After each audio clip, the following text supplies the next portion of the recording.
তো hello guys, তো আমি তোমাদের প্রিয় পাঞ্চালি। তো আজকে আমি বিরিয়ানি বানাবো। তো RCM এ 2 প্যাকেট আমি বিরিয়ানি চাল নিয়ে নিয়েছি। চলো কিভাবে বানাবো তোমাদের সাথে শেয়ার করব। এই যে আমরা নিয়ে নিয়েছি চাল, এবার এগুলোকে ধুতে যাব। চালটা বসিয়ে দিলাম উনুনে, ভাতটা হয়ে গেলে দমে বসিয়ে দেবো। মাংস তো আগেই রান্না করে রেখেছিলাম যাতে অসুবিধা না হয়।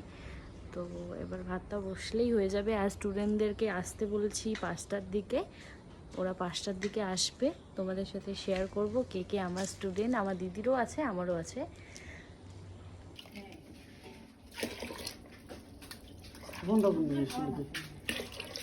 চিকেনগুলো দিয়ে দিলাম, মশলাগুলো।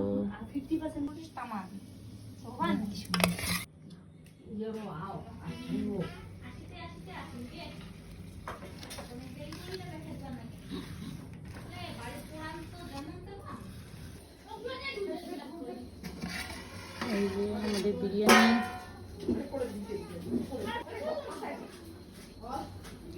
হয়ে গেছে। বিরিয়ানি এবার দিব, আমরা পরিবেশন করবো।